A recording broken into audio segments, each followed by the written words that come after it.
છે। દુર્ઘટનામાં 15 થી વધુ લોકો ઘાયલ થયા છે। આગની ઘટનાને લઈને સમગ્ર વિસ્તારમાં અફરાતફરી મચી ગઈ હતી।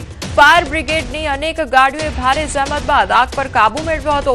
આઈસીયુ વોર્ડ 5મા માળે હોવાથી રેસ્ક્યુ ઓપરેશનમાં મુશ્કેલી પડી હતી। ફાયર ફાઇટરોએ આઈસીયુ અને અન્ય વોર્ડમાં ફસાયેલા દર્દીઓને બારીઓ અને દરવાજા તોડીને બહાર કાઢ્યા હતા। તો સ્થાનિકોના મતે હાલ સમગ્ર ઘટનામાં મૃત્યુઆંક વધે તેવી સંભાવના પણ જોવા મળી રહી છે।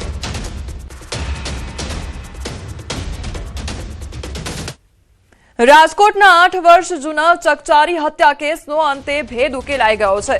વર્ષ 2018માં આજી નદીના પટમાંથી એક બાળકનું ધડ વગરનું માથું મળી આવતા સમગ્ર શહેરમાં ચકચાર મચી ગઈ હતી। તો લાંબા સમયથી વણઉકેલ રહેલા કેસમાં તપાસ દરમિયાન ખુલાસો થયો છે કે પશ્ચિમ બંગાળથી લાવવામાં આવેલા બાળમજૂરને એક ઠેકેદારે અમાનુષી અત્યાચાર બાદ હત્યા કરી હતી। તો આરોપીએ પોતાનો ગુનો છુપાવવા માટે બાળકના શરીરના અલગ અલગ ટુકડા કરી પુરાવા નષ્ટ કરવાનો પ્રયાસ કર્યો હતો અને માથું આજી નદીમાં ફેંકી દીધું હતું। વર્ષ 2025માં બાળમજૂરોને મુક્ત કરાવવાની કાર્યવાહી દરમિયાન આ કેસમાં મહત્વની કડી મળી હતી। હાલ કોલકાતા જેલમાં બંધ આરોપી અજીત મૌલા આઝમત મૌલાની ટ્રાન્સફર વોરંટના આધારે રાજકોટ પોલીસ ધરપકડ કરશે। તો ડીએનએ મેચિંગની કાર્યવાહી પૂર્ણ થયા બાદ હત્યા સહિતની ગંભીર કલમો હેઠળ સત્તાવાર ગુનો નોંધવાની કાર્યવાહી પણ હાથ ધરવામાં આવશે। રાજકોટ શહેરના 8 વર્ષ પૂર્વેના ચકચારી કેસમાં રાજકોટ શહેર પોલીસને એક મહત્વની સફળતા હાથ લાગી છે। જી હા, આપને મારી પાછળના જે દ્રશ્યો બતાવી રહ્યો છું આ દ્રશ્યો છે રાજકોટ શહેરના બી ડિવિઝન પોલીસ સ્ટેશન વિસ્તારમાં આવેલા રૂખડિયાપરા પાસે આ જે આજી નદી આવેલી છે આજી નદીના મધ્યમાંથી એક કપાયેલી હાલતમાં બાળકનું માથું મળી આવ્યું હતું। પ્રાથમિક દ્રષ્ટિએ પોલીસ સહિતના વિભાગના માની રહ્યા હતા કે બાળકની બલી દેવામાં આવી છે, પરંતુ આખરે 8 વર્ષ બાદ આ કેસ છે તે ઉકેલાઈ ચૂક્યો છે અને હું કેમેરામેનને પણ વિનંતી કરીશ કે તે આ દ્રશ્યો છે તે બતાવવાનો પ્રયત્ન કરે। આ બાળકનું માથું છે તે આજી નદીના મધ્યમાંથી મળી આવ્યું હતું।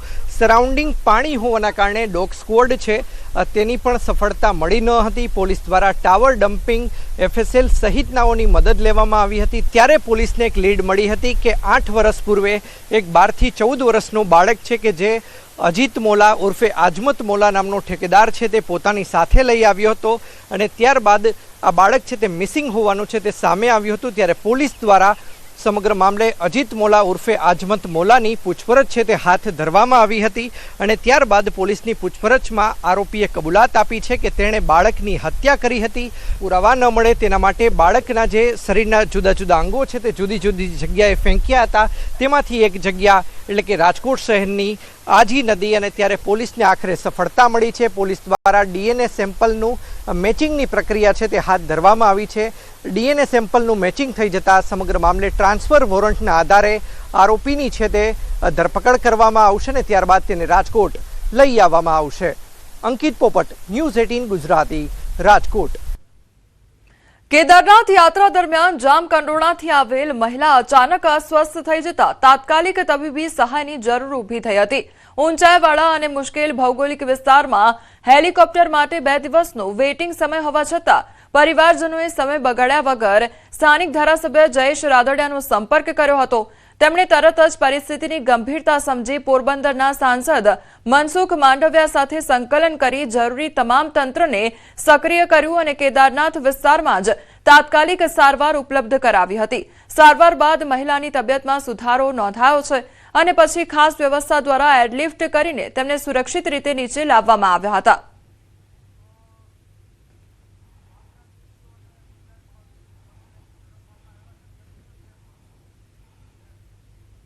તો બાંગ્લાદેશીઓને વિવિધ વિસ્તારોમાંથી ઝડપવામાં આવ્યા છે તે મુદ્દે હાલ પ્રેસ કોન્ફરન્સ કરવામાં આવી રહી છે। સીધા જઈશું તે તરફ।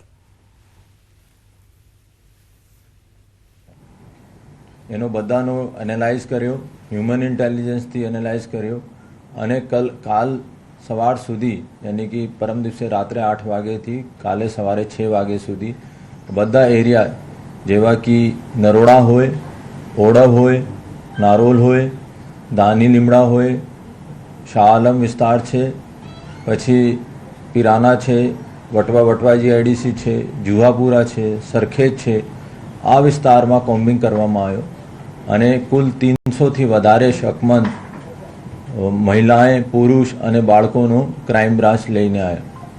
એના પછી આ લોકોનો પૂછપરછ કરી ડોક્યુમેન્ટ વેરિફિકેશન કર્યા અને મોબાઈલ એનાલિસિસની આધારે કલ સવાર સુધી 166 જેટલા બાંગ્લાદેશી પ્રસ્થાપિત થયા હતા અને જેનો આંકડા વધીને અત્યાર સુધી 191 થઈ ગયા છે.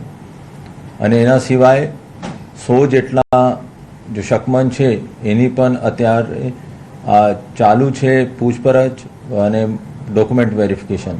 એના સાથે સાથે અમે આ જો સાયબર એક્સિલન્સથી મોટો આંકડો અને એક ડિટેલ લિસ્ટ મળી હતી એના ઉપર પણ અત્યારે કામ કરી રહ્યા છે અને મને ઉમ્મીદ છે કે આ બધા લિસ્ટનું અમે એક એક કરીને વેરીફાઈ કરશું તો આ આંકડા 200થી વધારે પાર થશે.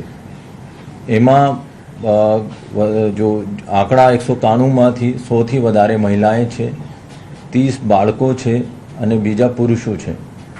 અને મહિલાએ વધારે સંખ્યામાં પ્રોસ્ટિટ્યુશનમાં સ્પા સેન્ટર્સમાં કામ કરતી હતી અને જો પુરુષ છે આ કચરા કલેક્શન હોય, ઓટો રિક્ષા ચલાવવાવાળા હોય અથવા પેન્ચર લગાવવાવાળા હોય અથવા મજદૂરી છોટો મોટો મજદૂરી કરવાવાળા હતા.